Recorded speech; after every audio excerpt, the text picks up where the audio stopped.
মার্কিন নিষেধাজ্ঞার কারণে আন্তর্জাতিক আর্থিক লেনদেনে দীর্ঘদিন ধরে জটিলতার মুখে রয়েছে রাশিয়া। সেই সংকট কাটিয়ে উঠতে এবার বাংলাদেশের সঙ্গে দ্বিপাক্ষিক বাণিজ্যে নতুন পথের প্রস্তাব দিয়েছে মস্কো। ডলারের পরিবর্তে ভারতীয় রুপিতে লেনদেন নিষ্পত্তি, দুই দেশের জন্য আলাদা পেমেন্ট অবকাঠামো গড়ে তোলা এবং ঢাকায় একটি রুশ ব্যাংকের শাখা চালুর প্রস্তাব দিয়েছে দেশটি। আগামী সেপ্টেম্বর অর্থাৎ অক্টোবরে অনুষ্ঠিতব্য বাংলাদেশ রাশিয়া আন্তঃসরকার কমিশনের বৈঠকে এসব বিষয় নিয়ে বিস্তারিত আলোচনা হওয়ার কথা রয়েছে। অর্থনৈতিক সম্পর্ক বিভাগের কর্মকর্তারা জানিয়েছেন, বৈঠকের আগে বাংলাদেশের অবস্থান ও অগ্রাধিকার চূড়ান্ত করতে প্রস্তুতিমূলক কাজ চলছে। রাশিয়ার দেয়া প্রস্তাবগুলোর অর্থনৈতিক, আর্থিক ও কূটনৈতিক দিকগুলো পর্যালোচনা করে এরপর সরকার চূড়ান্ত সিদ্ধান্ত নেবে।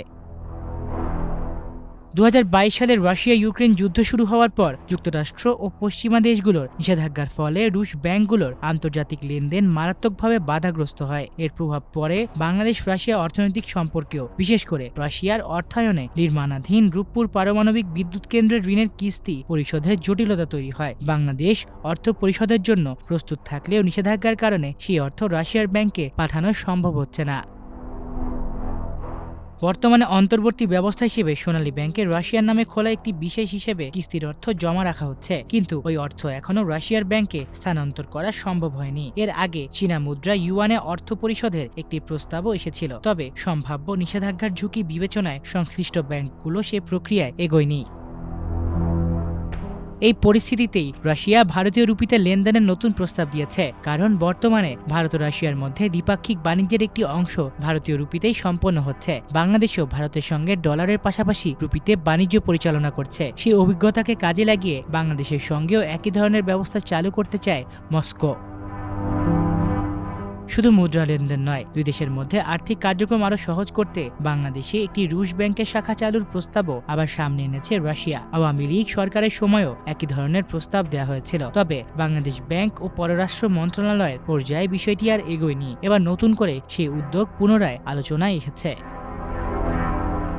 দ্বিপাক্ষিক বাণিজ্য সম্প্রসারণেও একাধিক নতুন প্রস্তাব দিয়েছে রাশিয়া। এর মধ্যে রয়েছে রাশিয়া বাংলাদেশ বিজনেস কাউন্সিল গঠন, রাশিয়ার বাজারের জন্য নির্ভরযোগ্য বাংলাদেশি পোশাক রপ্তানিকারকদের নিবন্ধিত তালিকা তৈরি, ক্ষুদ্র ও মাঝারি শিল্পে যৌথ সহযোগিতা এবং বাংলাদেশে বিশেষ অর্থনৈতিক অঞ্চল গড়ে তোলার উদ্যোগ।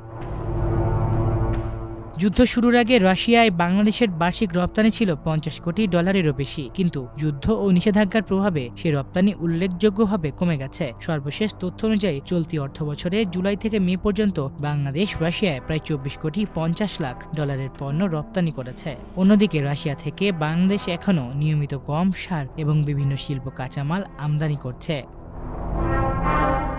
আসন্ন বৈঠকে বাংলাদেশের পক্ষ থেকেও কয়েকটি গুরুত্বপূর্ণ বিষয়কে অগ্রাধিকার দেওয়া হবে। সরকারের লক্ষ্য থাকবে রাশিয়ার কাছ থেকে প্রযুক্তি হস্তান্তর নিশ্চিত করা, নবায়নযোগ্য জ্বালানি ও বিদ্যুৎ খাতে সহযোগিতা বাড়ানো, পাশাপাশি ডিজিটাল অর্থনীতি, ই-কমার্স, কৃষি, খাদ্য নিরাপত্তা, কারিগরি শিক্ষা, দক্ষতা উন্নয়ন এবং লজিস্টিক্স খাতে যৌথ উদ্যোগের সুযোগ তৈরি করা। মাল্টিমিডিয়া ডেস্ক, আমার দেশ।